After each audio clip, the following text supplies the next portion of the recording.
Brief introduction. I'm Lama Lena. I have been a student of Wangdor Rimpoche's for about 45 years now.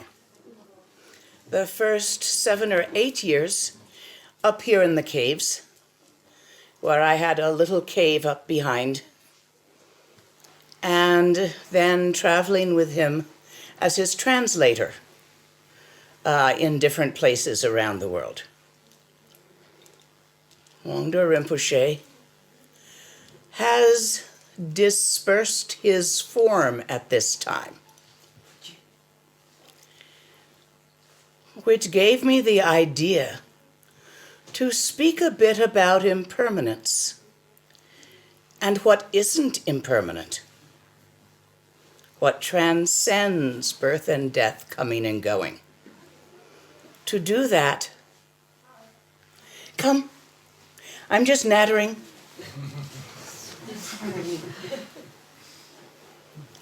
To do that, I'm going to start at the beginning. Now understand, this once upon a time is not long, long ago and far, far away.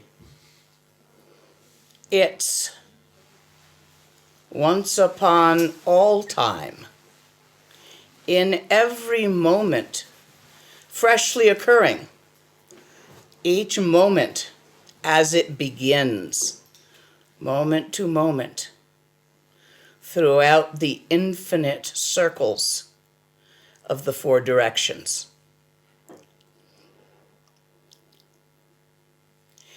In the beginning was Kuntu Zangpo, Kuntu Zangmo. In the beginning means in the beginning of each moment. Kuntu Zangmo, Kuntu Zangpo means the primordial essence of Buddha nature, the primordial essence of the infinitely vast and innate vitality of the universe. Its primordial potential, undifferentiated. Its primordial potential, which is the union of infinite openness and infinite great-hearted love and compassion. This union, this infinite open awake awareness, before the manifestation of stuff, between each moment's manifestation of stuff, primordial Buddhahood. To talk about it with using less words, we give it a name. Kuntu Zangpo, Kuntu Zangmo. The yin and yang aspects of the primordial vitality of the infinite, vast openness of the entire universe. So in the beginning, Kuntu Zangpo simply was. Beyond thought, beyond birth and death, simple being. But due to the innate vitality, the aliveness, the awareness, the lucidity of this open awareness, which we have named Kuntu Zangpo, due to that innate vitality which is inherent in it, rainbow-colored lights shone forth, just like the infinite, open, spacious vastness of the universe. Its innate luminosity encounters the prism of aliveness, of vitality, of awareness, and so gives birth to infinite rainbow forms. Now, Kuntu Zangpo, Kuntu Zangmo, in this moment recognized those rainbow colors as emanating from himself, as himself, without separation of himself, and so enjoyed them with contentment. We sentient beings, however, The animals, the birds, the bugs, the people, the usin. We had a little oops. Not a sin, not an evil deed, a tiny little misperception, a little oops. We thought, seeing the rainbows, that they were outside of ourselves. And so like a baby when you show it a prism in the sunlight and it reaches for the pretty colors, like a kitten who chases the focus of the laser pointer, we reached out to the pretty colors. Oops. We misperceived them. They were innate in us. They were in no way separate from ourselves. But we thought, oh, an other thing. And we grabbed at it. This action of reaching, of course, created reactions of the colors dividing, multiplying, moving, which created further actions of us of pursuing them in many directions, which created further karma of reaction to that, of more things forming to be pursued, including things we chose to run from. And so the entire gamut of the perception of samsara occurs. Oops. We don't have a primordial sin, guys. We have a primordial oops. And it didn't happen long, long ago and far, far away. You actually do that again and again, repeatedly in each moment you live. You misperceive what you experience through your sense organs as being outside of yourself. You don't recognize the ringing in your ears. You think somebody's talking about you and get all upset. You don't recognize the motes of dust on your eyeballs and think, oh, look at that thing. I want that thing. Oh, look at that thing. It wants to eat me. And so we begin the cycle of desire and aversion, grabbing and running, that keeps us on the wheel going round and round like a hamster. See your problem? How do you stop having that oops? There are, in Buddhism, now don't take my divisions between things as real. Categories are made up by people. We make them up so we can talk about it.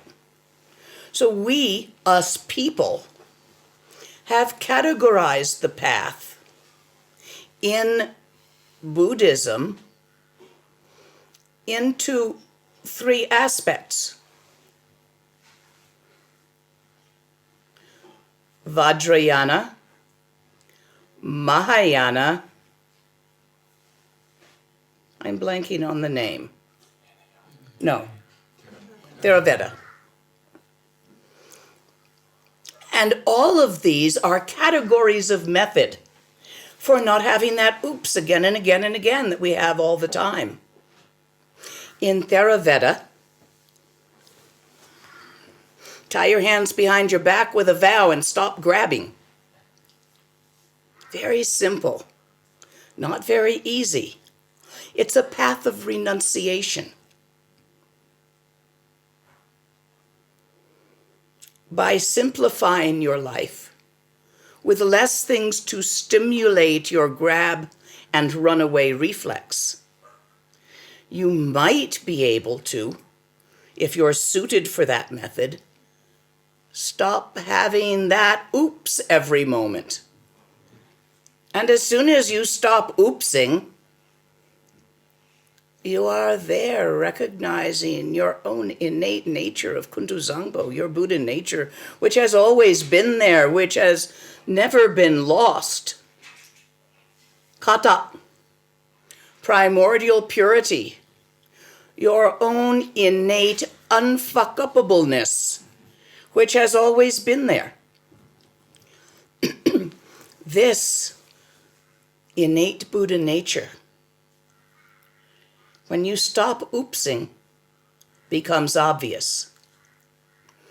Now, in Mahayana, we have a little different method to help us avoid oopsing. You'll oops until you don't. And then you'll wonder why you ever misperceived it, because it's so obvious. In Mahayana, instead of focusing on personally not grabbing,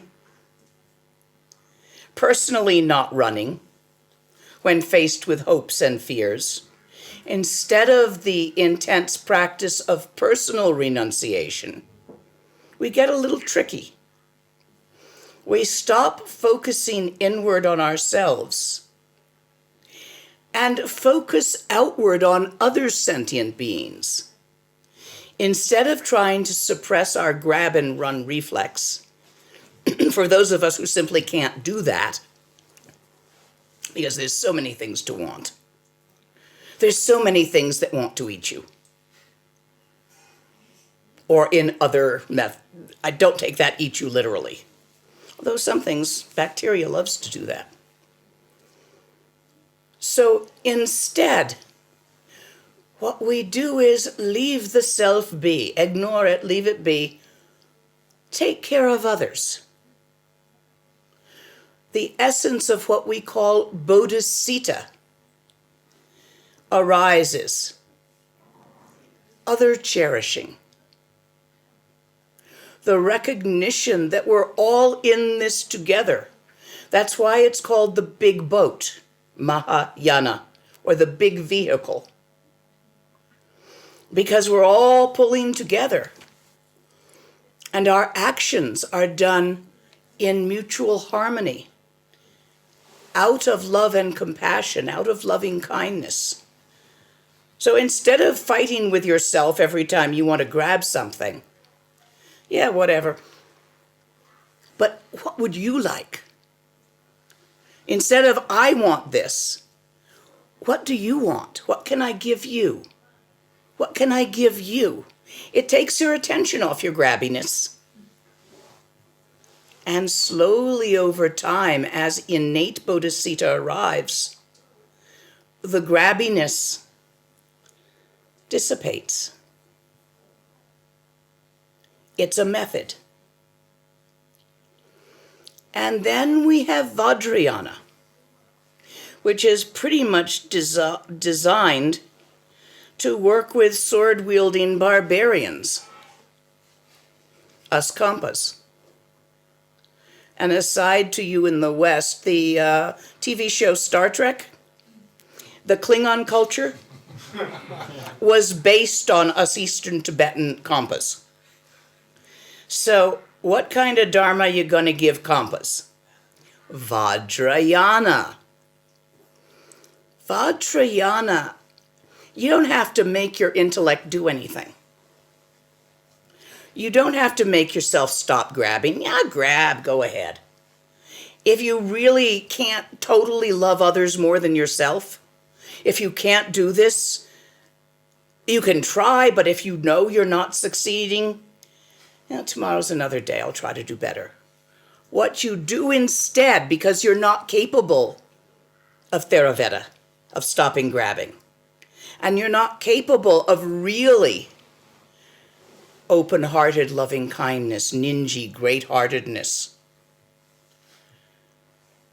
Instead, using symbols and sounds, you trick your subconscious into entering into a state of loving kindness. The symbol of Vajrayana is the peacock feathers. Vajrayana is about transformation. Just as Theravada is renunciation, Mahayana is bodhisattva, Vajrayana is transformation. It is said, and we used to have wild peacocks here on the mountains, and yes, it's true, I saw them eat plants that I know for a fact as an herbalist are poisonous to humans. That the peacock eats poisonous plants, And by the poison in that is able metabolically to transform that poison into the incredibly brilliant colors of its feathers. And other birds can't eat poison, nor can they produce these brilliant colors. So the peacock and the peacock feather is the symbol of Vajrayana, the transformation. In Theravada, you renounce the 5 poisons. In Mahayana,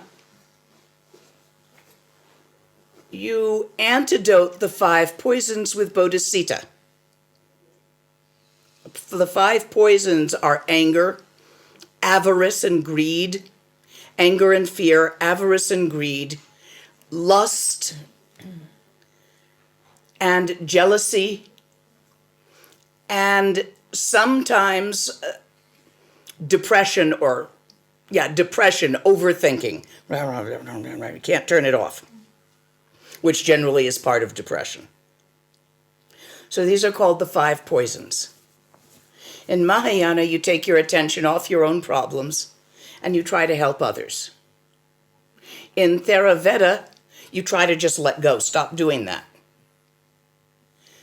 In Vajrayana, you transform them by certain practices of meditation so that the fear and anger transforms into the mirror-like wisdom of equanimity, symbolized by the beautiful white light that comes from Vajrasattva, Yab and Yam.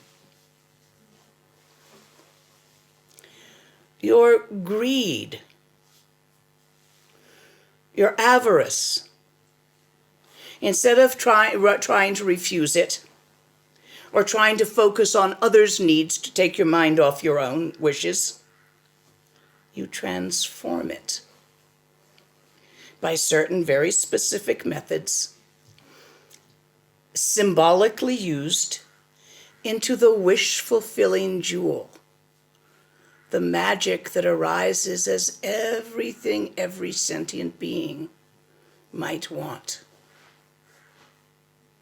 You take your lust and you transform it into ninji, great-hearted, open-hearted, loving kindness, where your lust and your love and desire to be loved is transformed into the love for all life. And where your urge to merge, your urge to mate with another, is transformed into the mating of form and space. The dakas and dakinis come together in the forever dance. Jealousy, competitiveness, is transformed into the all-accomplishing wisdom, where without effort, things slip smoothly into place. Do you ever have a day like that or an hour like that, where everything just flowed perfectly? Come on, we've all had that occasionally. Doesn't last, but we know what it is. Like that. That is the all-accomplishing wisdom, and it's effortless. You don't think how to make it do that. It just does that. And your sloth and depression transforms into the infinite open spaciousness of the universe. That's Vajrayana. Now understand the dividing line between these 3 is not real or cut and sharp. We have categorized the path into 3. We did it, we humans. So there's things in Theravada that merge with Mahayana. Things in Mahayana that sort of slide over a bit into Vajrayana. Things in Vajrayana work with symbols that slide over a bit into Theravada.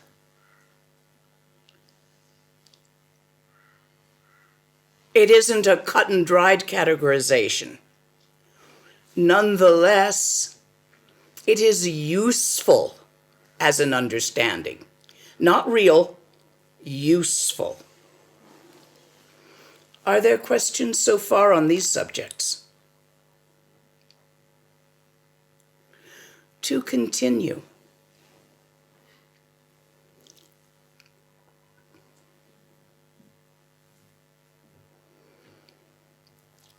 In practicing Dharma, of whatever sort,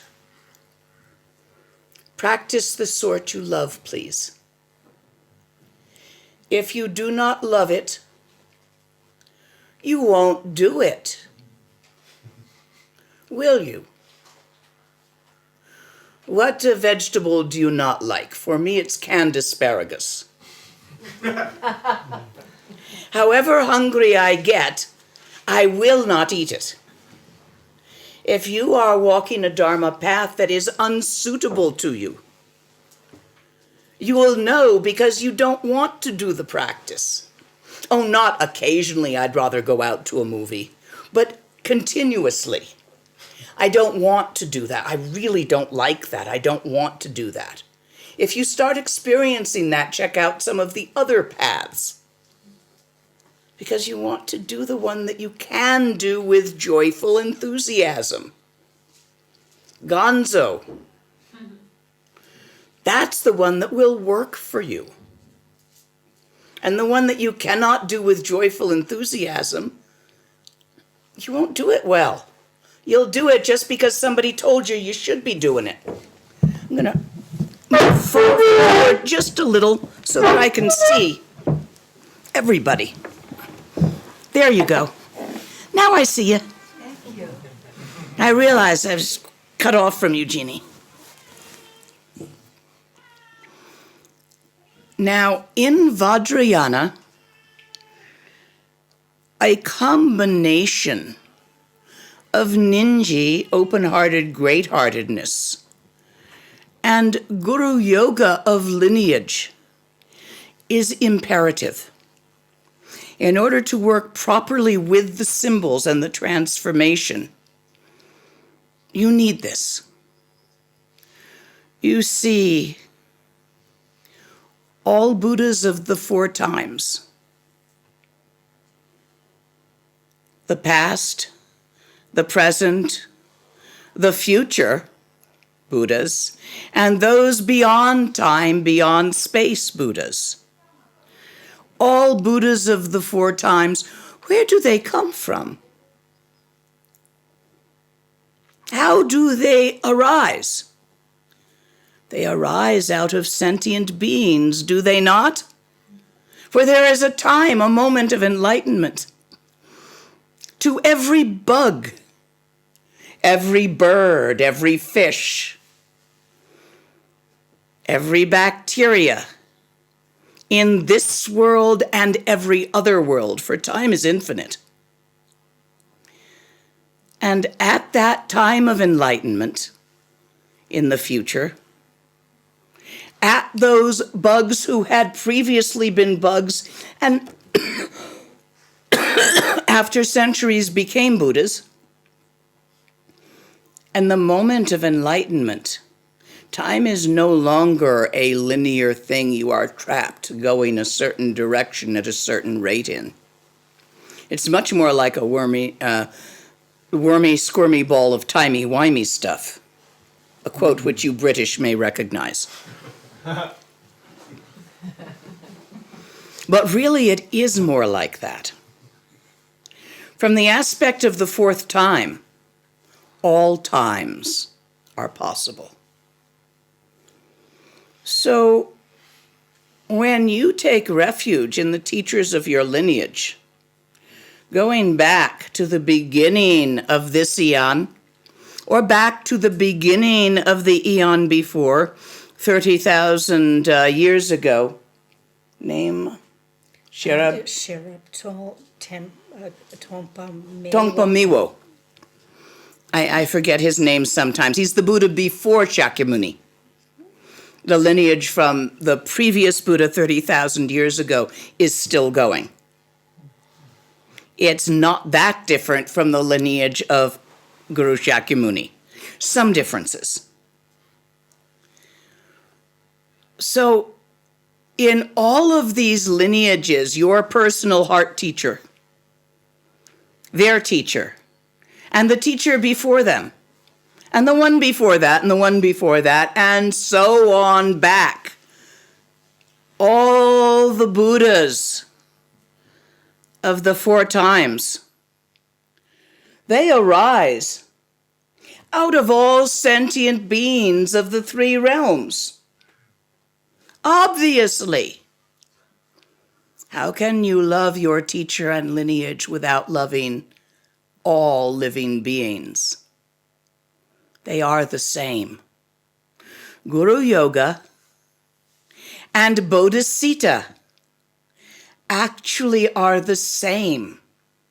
This infinite open, loving awareness, aliveness, vitality that loves the vitality of the universe in infinite open spaciousness, creative, shining, sparkling, shimmering with phenomena, which is nothing but the innate creativity of all Buddhas of the 4 times, Kuntu Zangpo. Do you see how it comes together here?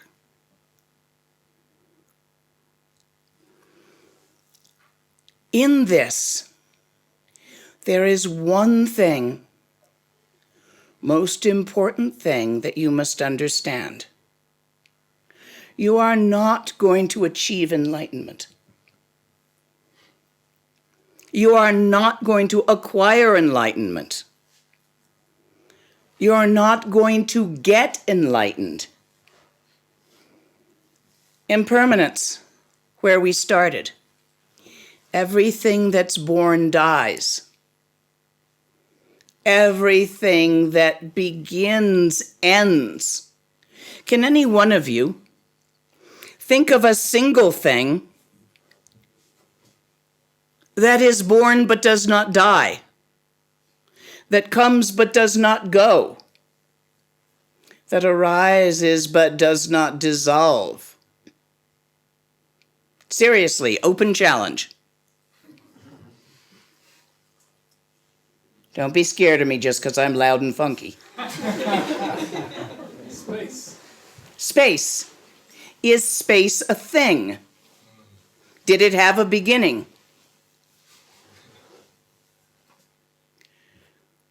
You see, if we examine, and you'll spend, if you study an aspect of the Dharma called either Lamrim or even a more complex aspect called, The Amitabha. No, give it a moment. I hate this nominal aphasia. It comes with being an old lady. I lose words. Abhidharma. You will find references to this. One spends a good bit of time examining and really looking throughout the multiverse, all 9 dimensions, to try to see if there is anything that comes but does not go, that arises but does not dissolve or disperse, that is born but does not die. And after searching, one becomes convinced by one's own experience that there is not. So, if enlightenment is permanent, how could you achieve it at some point in the future? How could you acquire it at some point in the future? If you did, you would lose it. And what's the point of that? Start over? In this moment, right now, guys, in this very now, your complete, fully enlightened nature is already there. It's infinite. It pervades time and space, and it is beyond time and space. Indescribable, unthinkable, but it's here right now. You don't have to get enlightened. You have to realize that you are enlightened. But you can't fake it. You have to really realize that you are enlightened, not pretend that you realize that you are enlightened. There's a difference. You occasionally see somebody trying to fake it for a while. Sometimes they even fool themselves. How many of you have made long retreats? Anybody? So you come out of your long retreat and you think you've got it. You got it in retreat. And then you get back to your family, your wife, your stuff, and the sucker wears off. That wasn't it, guys. You fooled yourself to think it was. That was just a pretty nyam. A nyam, which the Japanese call comes and goes. These are meditative experiences that look like a sort of reflection of enlightenment in a mud puddle. You know how you can see your face in a mud puddle, kind of, sort of, but not exact? And there's a pebble right here. So, kind of like that. But they're really beautiful. You get bliss nyams. You get clarity nyams. You get these absolutely beautiful, thought-free states that last for hours. They start and they end. So they're called comes and goes. Nyam for short. Don't mind them. Don't grab them. If they get stuck, there are methods for getting rid of them. But usually they're just passing through. Leave them alone. They'll be gone in a little while. You got a real good, intelligent clarity nyam, do your taxes. At least make use of the damn thing. It's not going to last.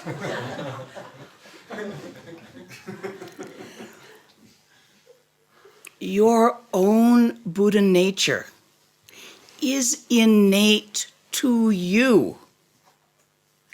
It's always been there. You can't lose it. You can't harm it. Even Trump has one. The problem is ignorance. Marigpa. Ignorance is not a very good translation for marigpa. A better translation is obscuration. The smudge on your glasses if you don't wipe them all day. You can't see clearly through it. We think ignorance is lack of knowledge, that something needs to be added to resolve it. Marigpa, obscuration, needs to be removed to resolve it. In Tantra, we have many fancy symbolic ways of visualization of images and making of sounds that actually sneak past your conscious mind and sort of get it from the inside so that any conscious resistance you have is futile. In Vajrayana Dzogchen, we use a method of meditation. Direct mind looking. We actually go looking for our Buddha nature. And instead of finding it, since it's not a thing, if you find something, you got the wrong thing. We relax into the not finding. Can we move this just forward slightly? Yeah, I won't tip it over. That's why we're moving slow. So in that not finding, there is an innate and exact letting go, which is not forced like the letting go in Theravada, which is not done by giving it to another, generosity in Mahayana, but is done by relaxing into it. 3 words to remember: relax, let go, leave it be. These are 3 very important words. Traditionally, when we begin to teach someone how to find their own Buddha nature so that they actually see it, we call it semni, big mind, not little mind.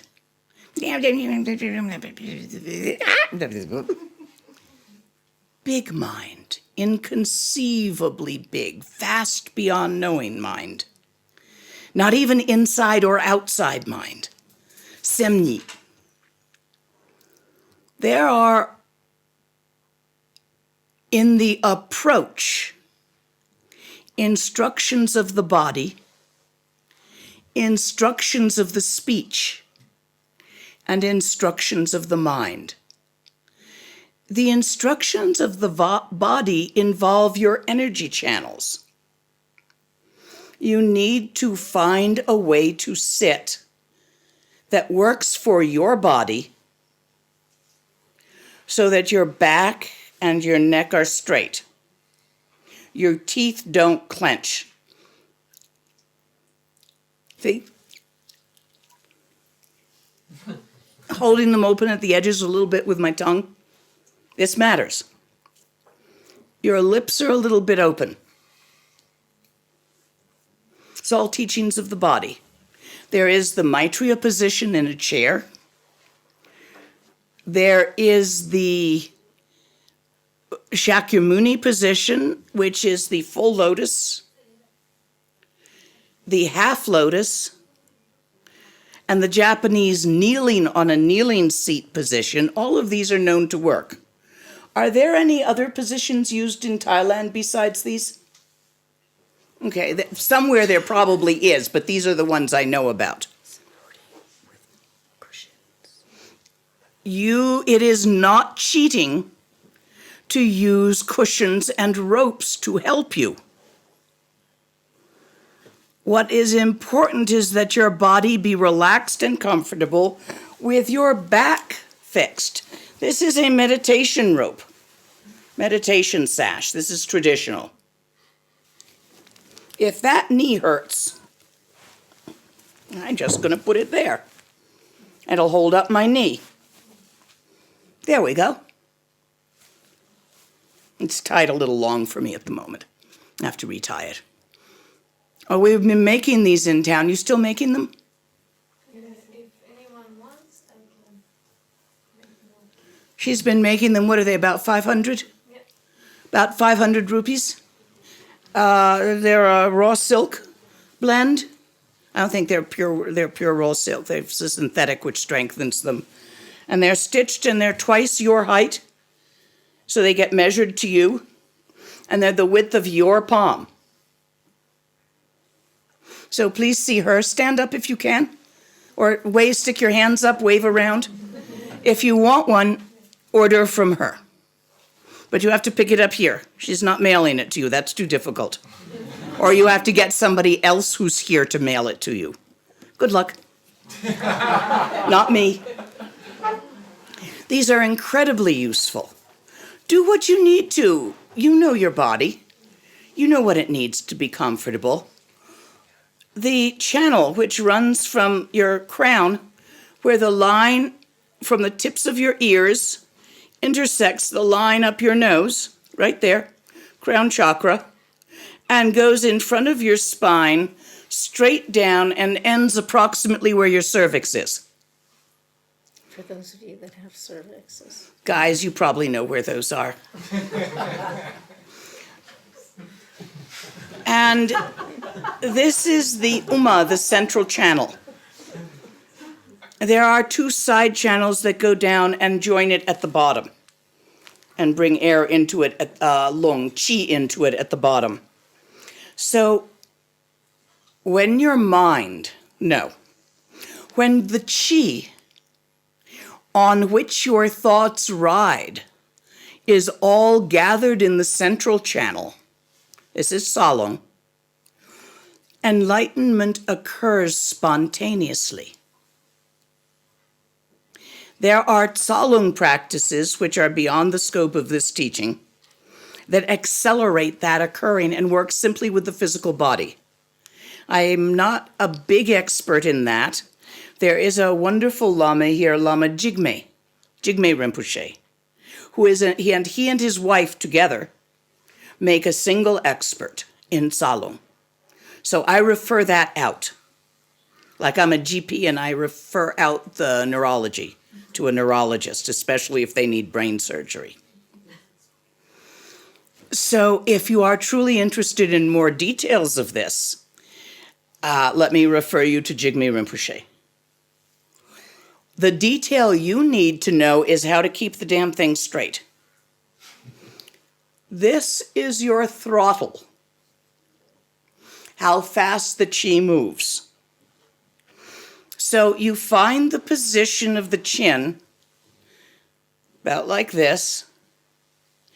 If your thoughts are moving too fast, thoughts ride the qi, then bring it down a little. If you're falling asleep and too sluggish, bring it up a little. Feel free to adjust it in each session differently, depending on how much coffee you've had and other influences. Once your body is in the correct position, you need to position your eyeballs. This may be the most important point. Your attention follows the gaze of your eyes. You cannot look at this altar without paying attention to it. Try. Go on, try to look up there without your attention going there. Can't do it, can you? All your life, all of your infinite lives, you've been paying attention to stuff. What did you think about all day? Stuff. We divide stuff into 2 categories, inner stuff or inner phenomena and outer phenomena. Outer phenomena is normal stuff. Inner phenomena is our thoughts and feelings. They're still things, they're still moving, coming and going. All of our attention, all day, is on what we're perceiving, what we're feeling about what we're perceiving, and what we're thinking about what we're perceiving, and what we're feeling about what we thought about what we perceived.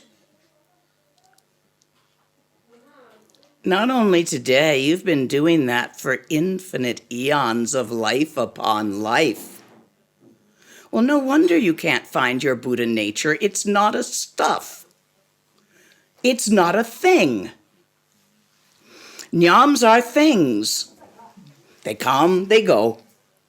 They're like moods, feelings, thoughts. Your own innate Buddha nature, kuntu zongpo, kuntu zongmo, sem ni. It's not a thingy. It's no thingy. With your attention focused on things like thoughts, things like feelings, moving things, coming and going things. Nampet, dina pepsho. Je tupkiri. Pilgrims. If your attention is focused on these things, you will not be able to see your own Buddha nature, to perceive it, to recognize it, too busy chasing stuff. And what's all our grabbing at? Those rainbow lights that us sentient beings misperceived as stuff. and grabbed at. It's really hard to stop grabbing at it when you're paying attention to it. Oh, look at the pretty. Oh, I don't like that thing. So what we're going to do, the way our attention follows our eyes, so we're going to do a tricky thing with our eyes to open the orifice of our attention so it's not focused on thingies. We're going to leave our eyes half closed. Those of you wearing glasses have a big advantage. You can take them off. I suggest doing so. Now, your vision is already a bit blurry.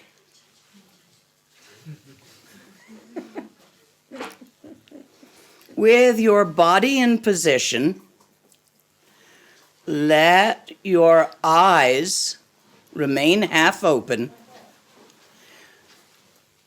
You know what your vision does? Probably the only skill you learned in college worth keeping, sleeping with your eyes open. You know how your eyes sort of, your vision sort of blurs out there and you're not looking at a thing? Right before dream time. Right before you start seeing the professor floating away and turning purple. Let them do that. Unfocus your eyeballs. Expand the focus of your eyes so it is no longer one-pointed. By doing this, you will open the orifice of your attention and expand your awareness past thingness. This is the teaching of the body, with the what you do with your eyeballs probably the most important. The teaching of the speech is much simpler. Shut up. Stop talking to yourself. You know that little voice that's describing everything? Let go of that. Instead of trying to shove it away, part of grabbing and shoving, release it. Put your thinker in neutral gear so that thoughts arise, but they don't make a coherent story or sentence, almost like free association. Now, don't pay any attention further to the thoughts. Look past the thoughts with your attention, with your awareness, at where your thoughts are happening.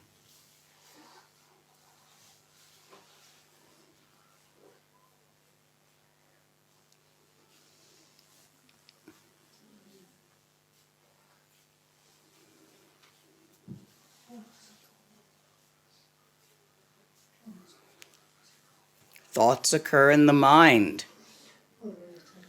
Find your mind with your mind.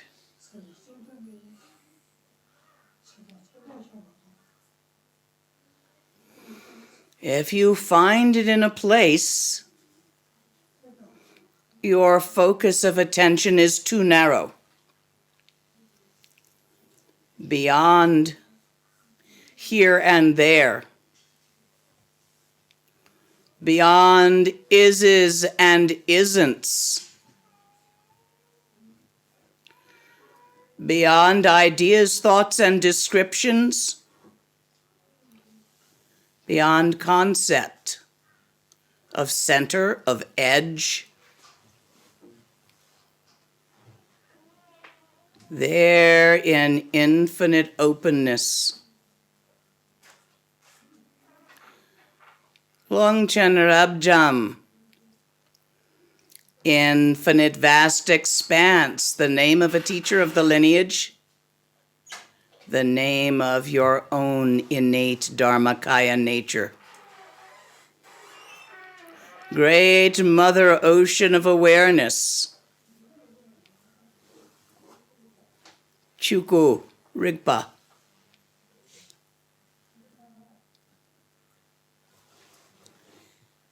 Beyond knowing, beyond thinking.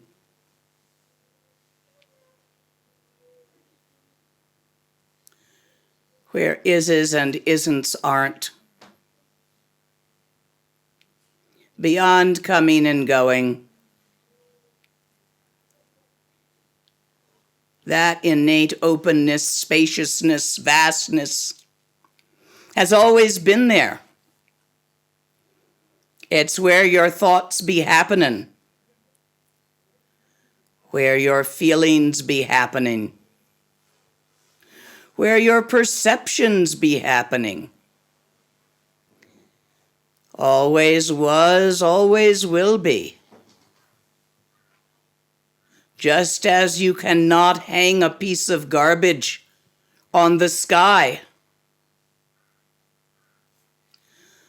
so you cannot sully or distort this infinite open emptiness. But it's not just a big dead old dark void. It is bright with vitality, with the innate clear light of the ability to perceive, to be aware, to be lucid. This lucid, luminous awareness, Sambhogakaya nature of mind. This is where all the archetypes are born,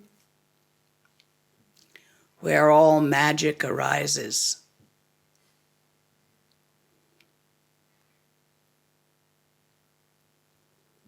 Innate, vital and alive, not the aliveness of having a heartbeat of being born and dying.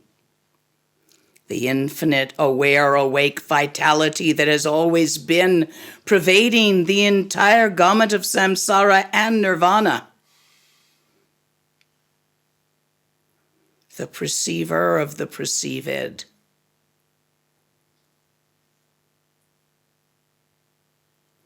Big you. Not little you, the personality that's born that will change and die.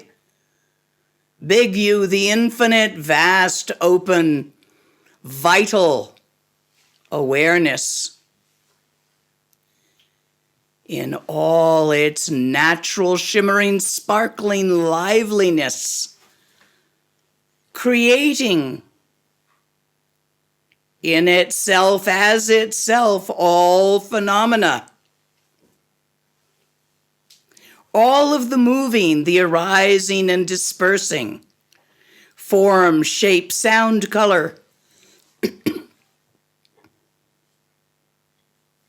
arises in the infinite open awareness, dissolves in the infinite open awareness, does not leave the infinite open awareness, does not enter the infinite open awareness, is simply the liveliness, Nirmanakaya, the innate, lively, luminous, shimmery, sparkly creativity of the vital luminosity of awareness of infinite, vast openness.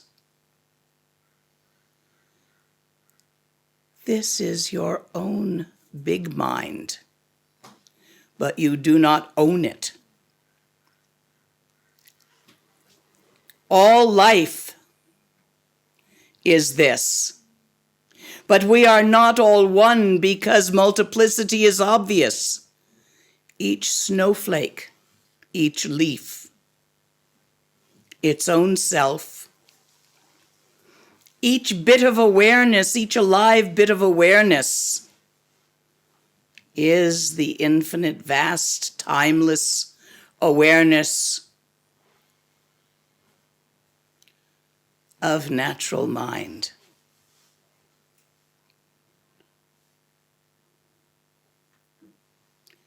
And you are that and always have been. This is Tawa, first word of Garab Dorji, the view. To return your attention to exactly this, again and again, at all times and on all occasions, while walking and talking, while eating and sleeping, while taking a dump, while fighting with your wife. Check and see if your big mind is still there. This will be easier if every morning before you engage your chakra of speech, chakra of intent, chakra of grabbing, chakra of shoving, before you start up talking to yourself, sit on your cushion for a little while. That makes quick glances easier that they be at no thingness. Otherwise, we'll simply quickly glance at the idea of open awareness. That's a thought. At the feeling of open awareness. That's a feeling. At the name of open awareness, Semni. Going around all day going, Semni, Semni, Semni. Sounds like a weird case of hiccups. Now you actually have to look. And it's not a where there. After you've done this a while, you will find that lifting up your glasses and relaxing your eyeballs will be your mnemonic to lead you to each one of these short glances being accurate. But you got to do that. That's what we call the second word of Garab Dorji, Gam. 3 phrases. To recognize your own nature is the first vital point. That's Tawa, what I just showed you. I don't like the word view because view implies somebody in here looking out a window at that. A this and a that. And this Tawa ain't out there. It ain't in here. It's beyond the idea of in and out. You are not looking at it. You are relaxing in it as it. Not look at Tawa, Yar Tawa. Not quick glances looking, quick moments of relaxing into and being. Don't create duality by looking at the view. Me, at, that. Subject, verb, object. Don't do that with your meditation practice. Do that with shopping in the bazaar. Keep it where it belongs. With your meditation practice, don't look at your own Buddha nature. Relax as your own Buddha nature. Don't fight it for a moment. Don't resist it by keeping your attention narrow focused on thises and that's for a moment. Relax again and again for a moment of open awareness.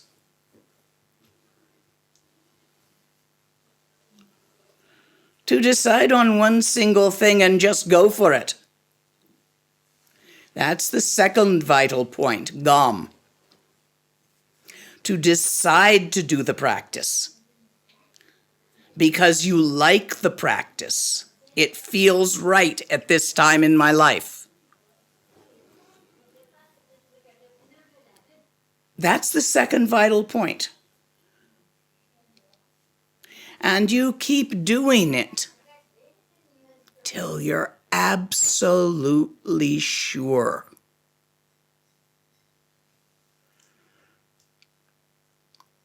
That it's always there. Doesn't come and go. We have doubts now. We've heard it's always there. We kind of know it's always there, but oop ack. Sometimes it sure as hell feels like it isn't, and I'm just grouchy and fucked up.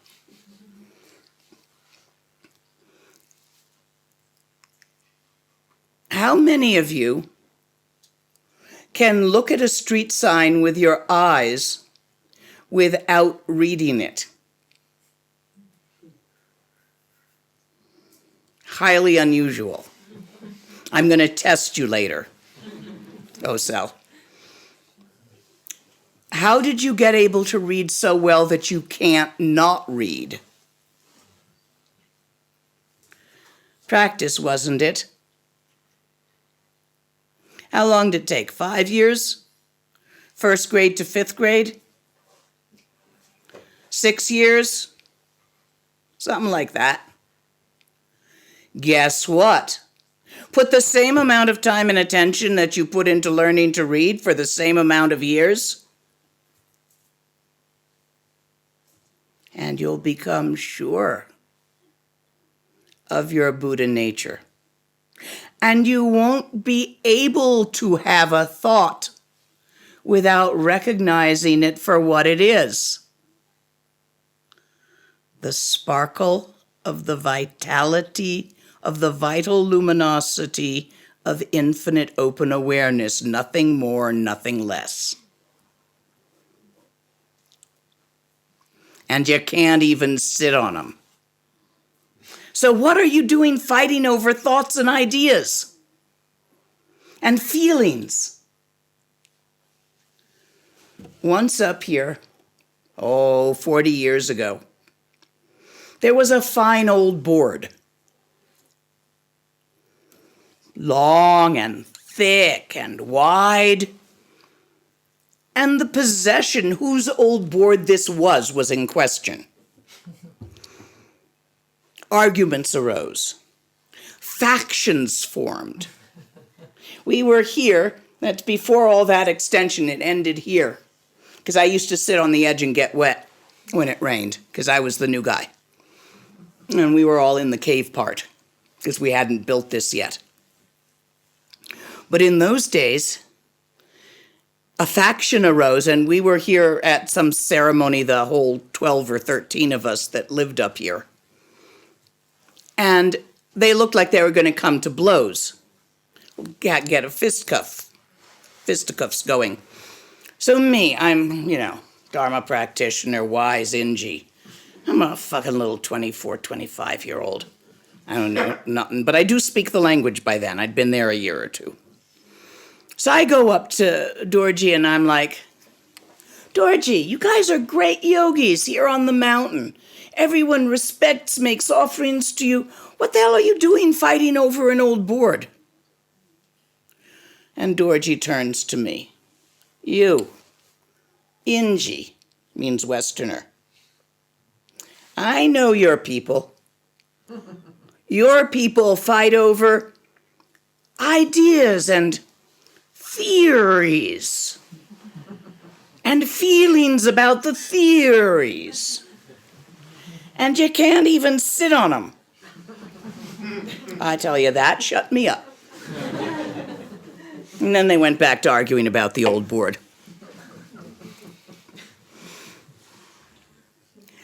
Right now, the problem we have that messes up our lives, that causes our suffering, is we believe everything we think.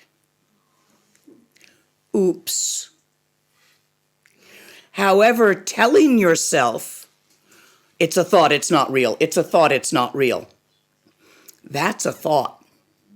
A thought won't antidote the problem of believing thoughts. Now you just believe in a different thought. That's not going to work.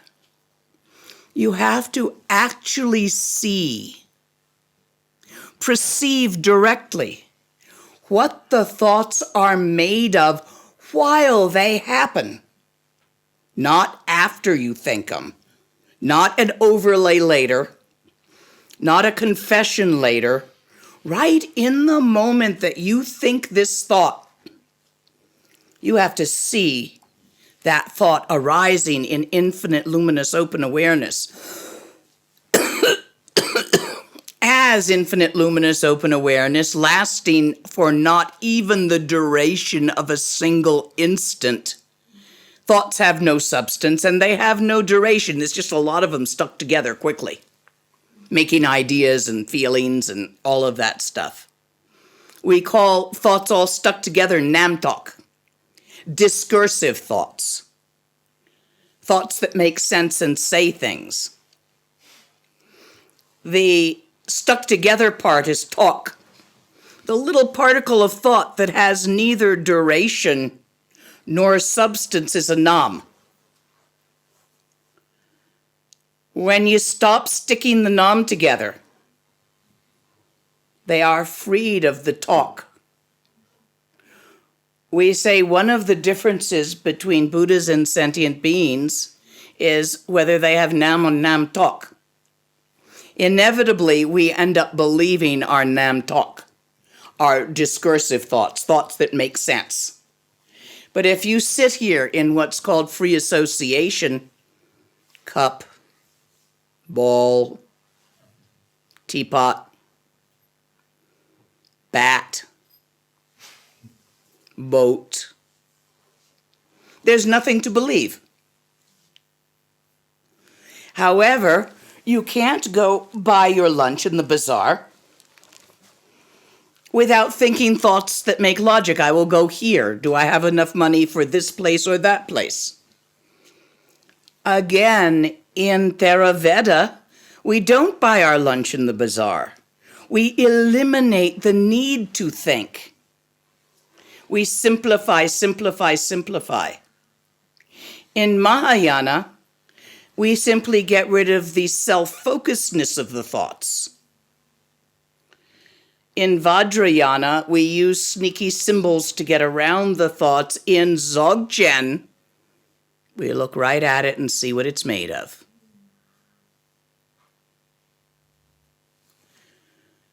Are there questions? Yes. Thank you very much indeed for giving this teaching. I feel like you've given the three words that strike the heart essence, Gary Dawkins. Without my text, the off-the-cuff bit. Yeah, as did Lama Lena. Yes. Beautiful combination. And watch what Wangdor Rimpoche said also. Find where these 3 points triangulate the absolute center, and there it is. I'd love to hear, there's also a bit of, quite a bit of guru devotion that's been touched on, and you've shared, as we've walked around from caves, some of your time here with your Lama Wangdor Rimpoche. I'd love to hear, particularly in the context of the last few days, the cremation, anything you have to share about the 3 words, your practice of those over the last, what sounds like 40 years. It's quite a lot to ask in a one question. It is. That sums up, or you could share with us, would be massively grateful. In infinite open awareness, Semni, nothing is lost. There's nothing to grab. The last words of His Holiness the 16th Karmapa, as he was dying, were, nothing happens. This is so obviously true. No thing happens. The play of the Dharmakaya, the shimmer of its clear light nature arising and dispersing as phenomena, no thing happens. So that's what the last few days have been like for me. I have lost nothing because nothing was ever gained. It was all as it always is. What was the other part of your question? About my time here or something? Yeah. When I was a kid? those stories of have a metaphorical teaching quality. I feel is very potent. So, remember I talked about how greed transforms into the wish-fulfilling jewel? So I had been studying with the Hindu sadhus. I'd been a sadhu, living in the forests above Rishikesh, way up there, up the Ganges. You know, you go to the Ganges from Rishikesh and you walk upriver for a day or two. Living just wild, sleeping in the forest. It's hot there. For quite a while. And I found a teacher who, I didn't speak Hindi then, and I found a teacher who had been silent for 30 years and didn't use words. So the language wasn't a problem. Old Indian sadhu, living in a cave up there. And I sat with him for some time, and he taught me that transformation. And I developed a magic power of being able to manifest anything I wanted, material stuff. Didn't really notice it at first. However, apparently the other sadhus did, because they used to follow me around through the forest and talk about what they wanted to eat. And then we'd come around a bend and there'd be leaf plates on a rock laid out with all the things they talked about. I said, well, I wish you had that since you want it. And there we were. So they realized I had this thing going long before I did, who wasn't paying much attention to that. I was in this, it's a different state of mind. And I like to be alone in the forest. So I was always trying to ditch them. And they were always trying to find me again because I produced anything one wanted. And they had a lot of wants. I didn't have any wants at the time. So then one day I happened to, as we wandered, I'd lost them somewhere, and I wandered into Rishikesh. And I remember there was a lamppost, and I was leaning on it thinking, my God, I've got this power, this magic. I can have anything I want. What the fuck do I want? Do I want a Mercedes? No, I'd have to look after it. Do I want money? I don't need any money. I'm fine in the jungle. There's food. And I stood there for the longest time trying to think of something I wanted, until I must have been there long enough to start getting hungry or thirsty. And then I thought, I'd like a bowl of yogurt. Immediately, this beautiful Japanese man, hippie, with long flowing hair down below his butt, dressed in purple silks, and carrying a golden horn, gorgeous man, walks up to me and said, I'm on my way to the curd shop. Would you care to join me? Oh yeah, I want a yogurt. So I go to the curd shop with him. This is the way it works, this wish-fulfilling jewel thing. And we each have a yogurt. And then I'm watching the omens, and a fly flies around and drowns in the yogurt because it wants the yogurt. And I'm thinking, okay, there's the omen. You're going to get into trouble with this. Screw it. He's pretty. I want that man. And as we eat our yogurt, he turns to me and says, where are you staying? Well, I sleep in the forests. He says, well, would you like to come stay with me for a bit? So we go to this beautiful fancy hotel with a great veranda. Apparently he's got money. And we go to his room, and the sex is good. I mean, not amazing, but good. And it's been a while. And so I stay with him for a day or two. And then I notice I'm in rags completely. Sun-bleached, used to be sadhu colored, now kind of no-colored with holes in them. And probably don't smell that good, except I bathe in the river a lot, so maybe they smell okay. And I think, I'm just not dressed right for this place. I need a wardrobe. At which point, the next morning, I was sitting on the veranda drinking tea, and one of the women comes up and he says, I've just joined an ashram, and I have to give away everything. You look about my size. Would you like my clothes? She has exactly my taste, and she's exactly my size. Silk, all this dry cleanable stuff, wardrobe. Okay, now I fit the hotel a little better. Anyway, this goes on and on. All the different things that happen, I don't need to tell you. But finally, it, of course, wears off. By that time, I've got 2 men, lovers. They don't fight too much. A mansion. I'm up in Nepal. A mansion, a show, everything. And the power is worn off. So I'm working 3 jobs to support all this stuff, like the dry clean bills for the clothes and the 2 men who don't have anything, who are dependent on me, but very beautiful and sexy, and the mansion and someone to clean the mansion, because if you have a mansion, it's too much to clean yourself, and I don't wanna. I'm working in the daytime as an engineer designing a highway through the Terai. I'm working in the evenings managing a restaurant, which is a cover for the forgery business I'm doing at night, in order to support this thing I magicked up. So one morning, I'm on my way to my day job,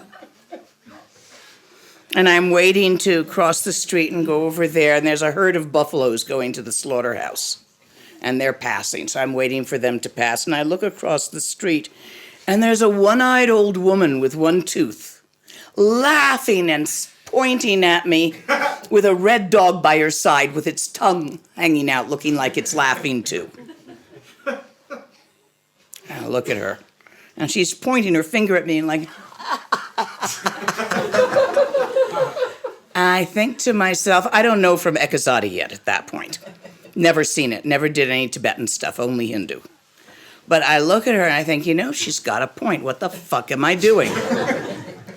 So I leave my bicycle and start walking out into the fields towards the mountains. I don't go to work. And I keep walking and keep walking. I go walk up a hill, and I come to a garden, and there's a Tibetan monk in the garden. A little round guy. I say, you Tibetan? And I say, good morning. He says good morning in English. I think maybe he speaks English. I say, do you Tibetan guys have something that doesn't wear off and that doesn't have to be maintained? And he said, yeah, actually we do. And I said, will you teach it to me? He says, yes, stick around. So I did for the next 3 years. That was Kopan, Lama Tukten Yeshi. Now called, the organization is called FPMT. And I studied with him for 3 years. And many times I said, will you be my teacher? He said, no, I'm your babysitter, not your mama. I felt like the little ducky walking around going, are you my mama? Are you my mama? To the giraffe and to the this and the that. And so I was really desperate to find a teacher, because I knew that without Guru Yoga and a root guru, I would understand, but I would never transcend understanding. And I kept going to Lama Yeshe, are you my mama? No, dear, I'm not your mama. I'm your babysitter. You'll find your mama, but it's not me. So then I went traveling to all the lamas around North India, Wangdor Rimpoche and Dorzon Rinpoche, and all over the place. Are you my mama? No, go away. Well, where have you been studying? With Lama Yeshe. Go back to Lama Yeshe. But he says no. Get out of here, kid. No, I'm not teaching you. Everybody refused me. I finally became so desperate I was in Dharamsala. In the forest above Dharamsala, I stuck my purba in the ground under a tree and said, live or die, I'm not leaving here until I find my teacher. And I sat down under the tree. Until something comes by to tell me where my teacher is, until this blockage breaks, I'm not moving. I can out-stubborn it. And I was there for quite a few days, getting hungry and thirsty, when an old friend who 3 years before I had asked to be my teacher, a nun, very wonderful nun named Annie Jampa, who currently is really big in Brazil. If any of you go down to Brazil, she's easy to find in the north. And I'm like, are you my teacher? Come on, you just came out of a 3-year retreat. You're a Lama. You could do it. Nope. But she asked me why I was sitting under the tree, and I told her, and she said, God, that's the stupidest thing I've ever heard. If you knew Jampa, that's how she talks. Very direct. Not an easy teacher to have.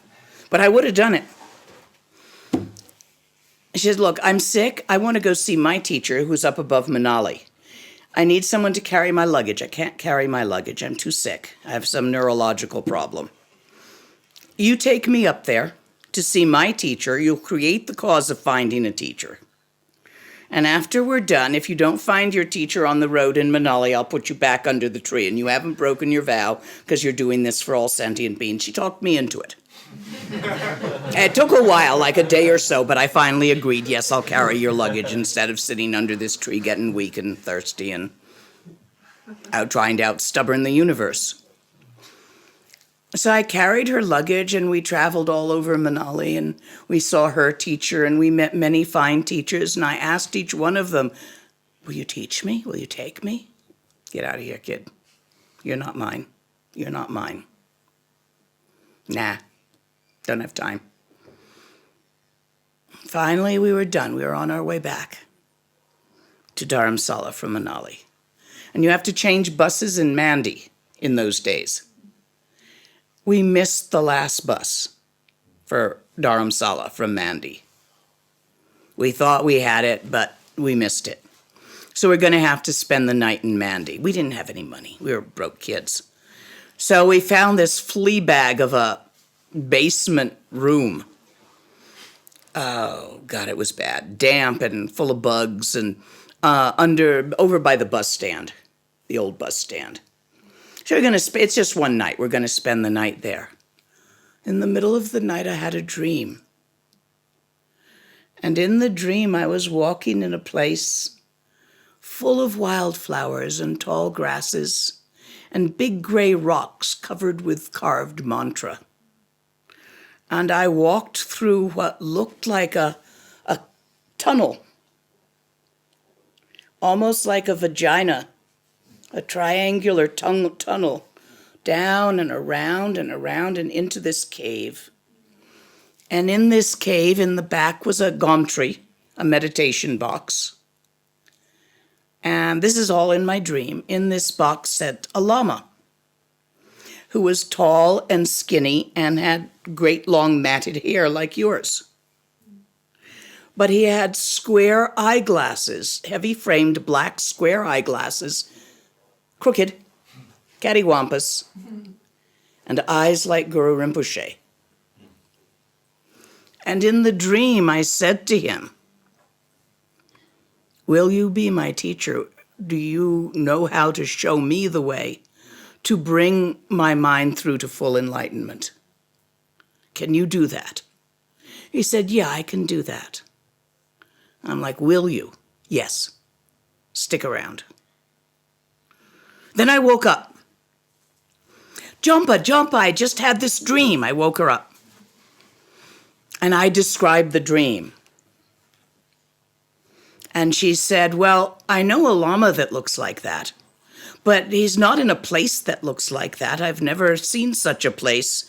Go back to sleep. Then I woke up. That had been a dream. Jompa, Jompa, I just had a dream within a dream. And I again described the whole thing. He said, well, I know that place, but I don't know any Lama that looks like that there. So, okay, now I'm...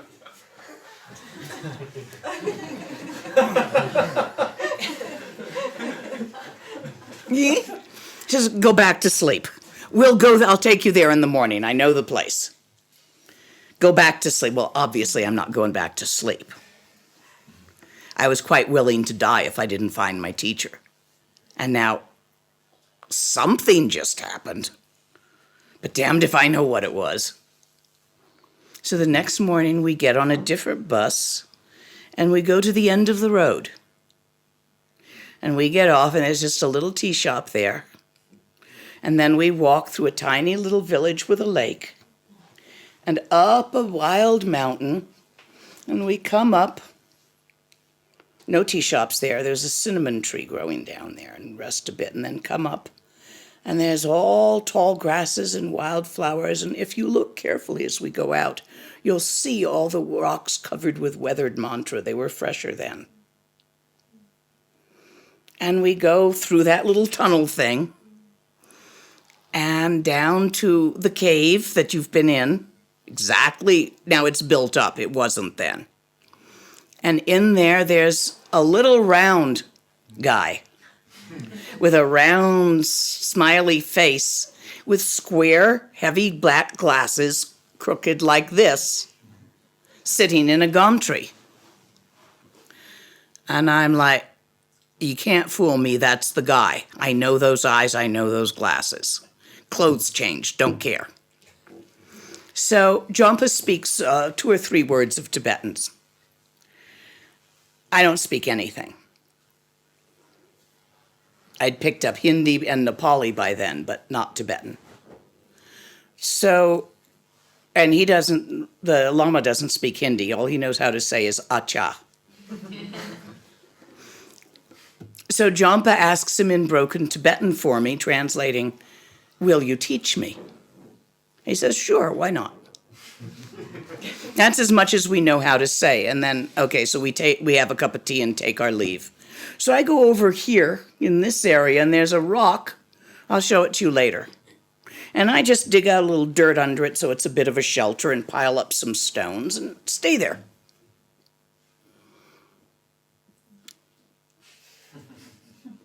That's how I met my teacher. You wanted a story. It's a long story, and I don't often tell the whole thing. But that's how I met him. It was fall, autumn. It was just this time, grass cut time. So coming in for fall. And he was worried about me in this open under a rock with just some piles of stone and, 3 stones to cook. I was doing fine. Somebody gave me a pot. I know what to eat in the forest. So I was fine. But he was worried about me. So there was a cave that he'd been doing some retreats in over there. And so he lent me that cave for a couple of years. It was a nice little cave. And I practiced there for a couple of years, and then it was like really near a bunch of other caves. We were no longer, when I first came, we were like 12 people. We didn't even have like drums or anything. We had those old tins you see them carrying water in, biscuit tins you call them. We had a stick with a rag around it. Pong, pong, pong. But damn the energy of the pujas that those yogis could do with nothing. Even now we have some things, but not a lot. These are all by gratitude of Rinpoche, the few things we have. And I built another cave further up that was smaller so that it didn't have room inside for anybody but me. Because that way that would keep people out politely. There was no room if I was sitting in the gum tree for anyone to get their ass in. It was just the size of my gum tree. Now I've given up. People will visit me. I have a big cave. I have Lama Kunzeng's old cave. In those days, Rinpoche didn't have a lot of students, only 2. Most of the people on the mountain were students of Lama Kunzang, who lived where I live now. But I knew those eyes. So, 45 years later, I'm still here. Are there other questions? The Kunzang that you're talking about, was that Kunzang Dorje? Yup, Karma Gyalpo Kunzang Dorji Rinpoche. Yeah. An old friend, drinking buddy, all those things. I love it. He's wonderful. I think there's some people who hold his lineage in England. So I've heard. Orator? Maybe, yeah. Okay. I don't know them. Neither do I. I've just heard so. I have his teacher's Zen. No, my student now has it, Winna. You met Winna. She's been here, just left today. Silver hair, bouncy, giggly. Oh well. He gave me his tattered old Zen. It was my first Zen, one of these, because he got a new one. And his had been his teacher's, so that was really nice. Blessing of the Nagpa lineage, because I wasn't monk or nun material.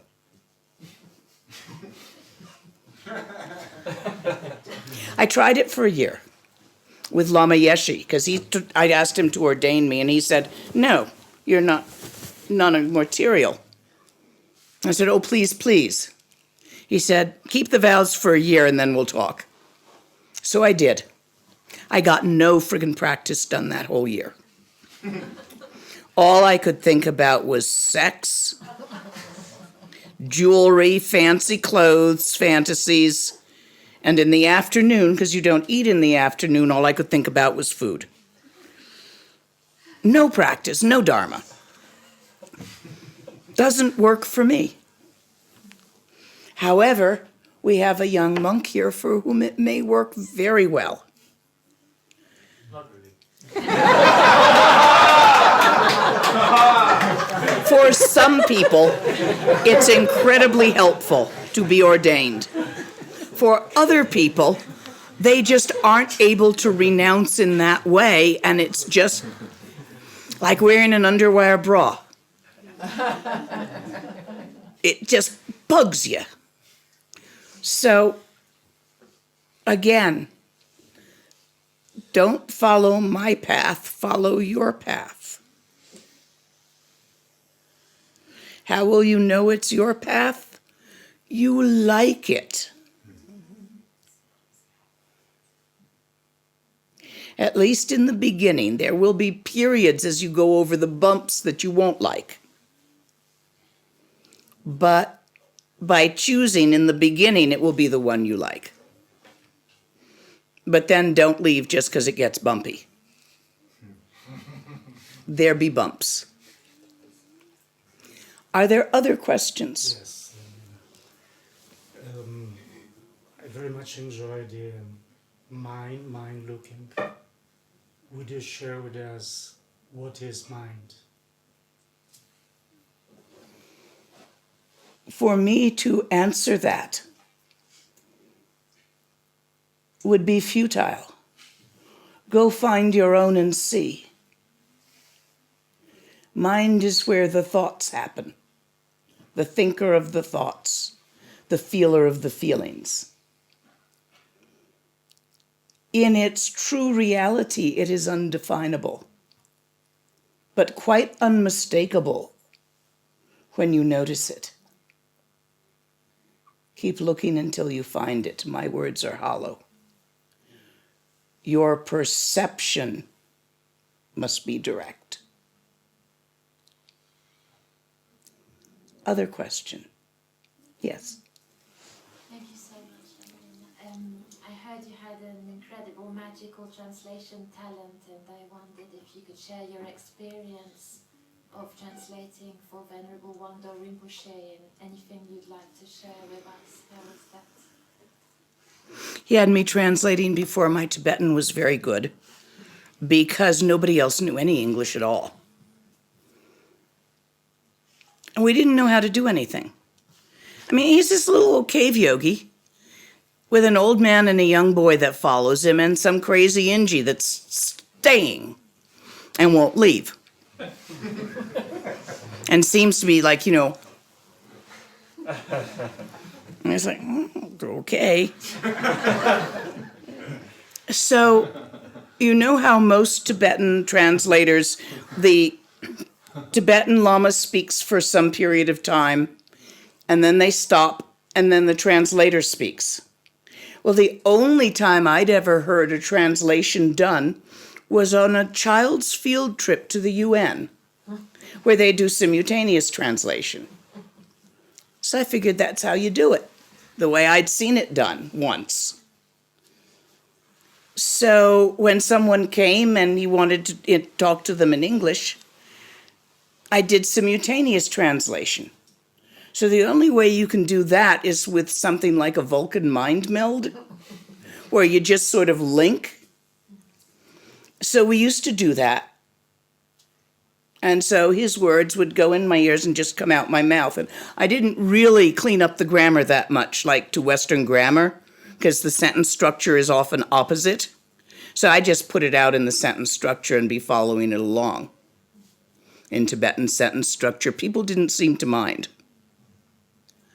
At real time, simultaneous. There's some stuff I've translated for him, some videotapes of translations on the website. The first time we did that mind merge, we made a mistake. We did it in the personality. We personality merged. Don't do that. He got my hot flashes. I couldn't enjoy seafood. They looked like bugs to me, because he calls them bugs. We were both very irritated by each other's personality, because we are vastly different personalities. So, oops. The next time we went into the lineage, up there, and then down. And that's the proper way to do it. The danger when we're young and full of passion is that we fixate on the teacher's person rather than the teacher's teachings.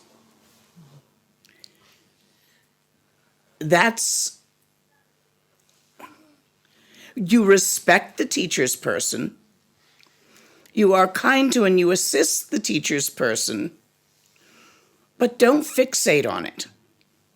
That's not your mama. It's the lineage and the teachings you want.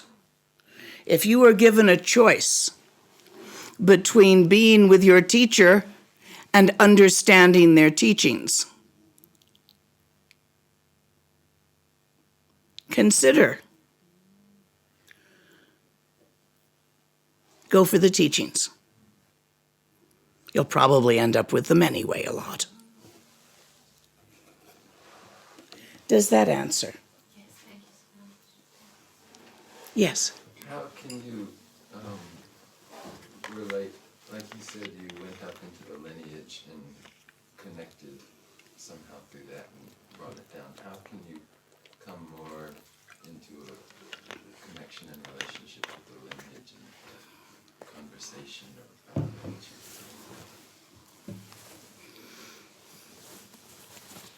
Because there are many Yes. beings throughout. Come to know them. I use, as Rinpoche taught me, a particular song. For many years. Now it's just a moment and I can do it. But we used a song. When we were together, he would sing it, and we would know this was the time to reach and meet there, join there. Now, the way I am describing these things, that's not what really happened. Those are my thoughts about what I felt was happening at the time. That's at least twice removed from any reality. All memories are like that. Don't believe my thoughts any more than your thoughts. Unless I am teaching you a method that is useful, my thoughts are made of the same thing as your thoughts. Nothing at all. And you can't even sit on them. So I'll tell you funny stories to illustrate the point, but I don't guarantee that's the way it really happened. Who knows what really happened? I sure don't. I know how I now remember having felt. And I can tell you about that, but if you catch me before coffee, I'll remember it quite differently. Warning, don't do that. Other questions? Are we satisfied? Are we complete? Onalaya, would you check and see if they're making us Tibetan tea? The last piece I will tell you is how to enjoy Tibetan tea. I promised you that teaching, that piece of magic. Remember, thoughts aren't real. Guess what? You have a choice what to think.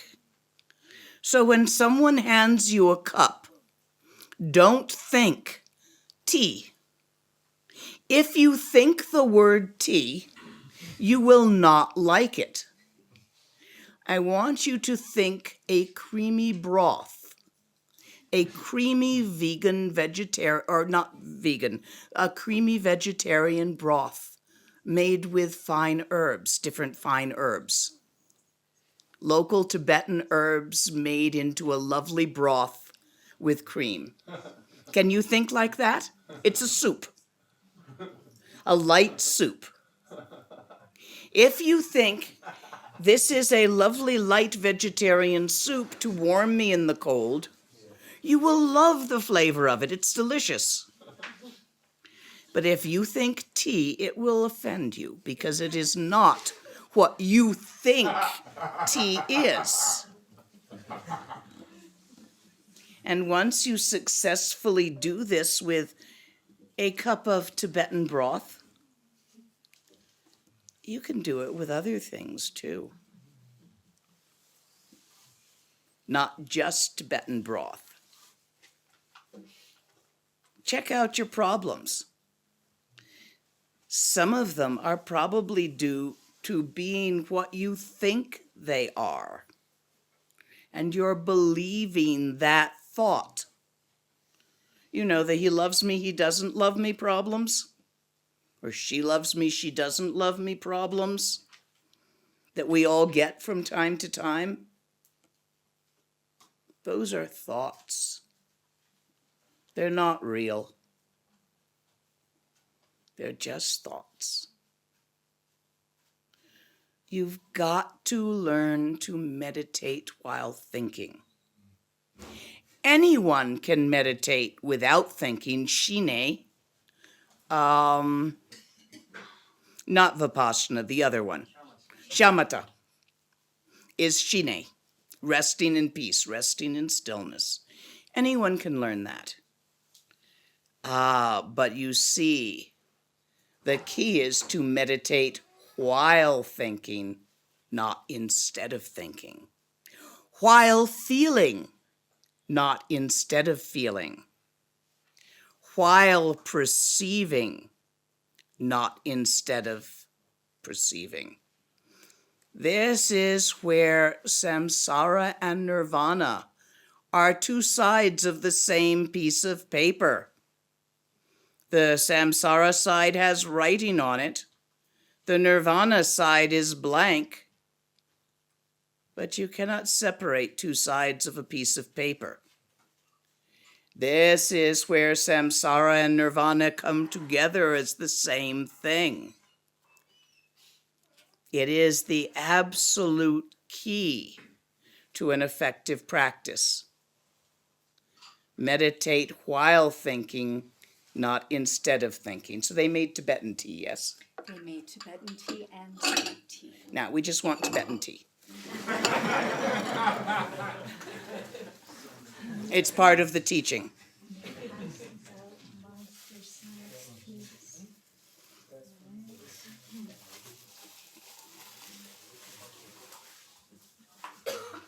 We call meditating while thinking hlaktong.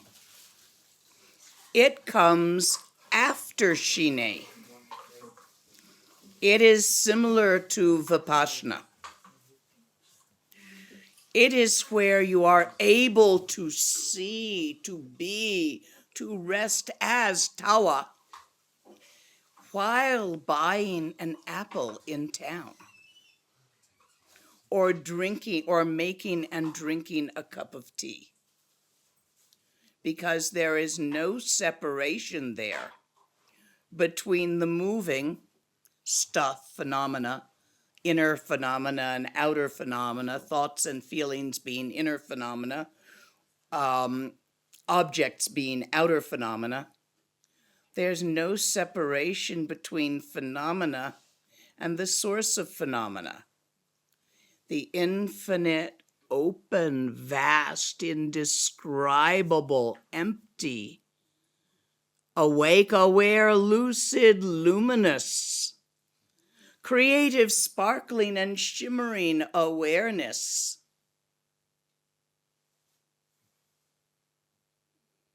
is itself phenomena. The moving is itself the stillness of emptiness, without separation. Have a look. This is mind looking while doing. These are your quick glances, merging together without separation. Oh, puchari. Oh, tuchichi, garoche. Jo konso tets puchai tena. Konso pucha hako to gugundu.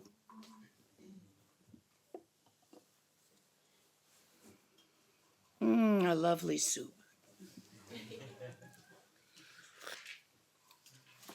Yes. Very nice, light soup broth. Pure vegetarian. You will like. Just be sure you think properly at it.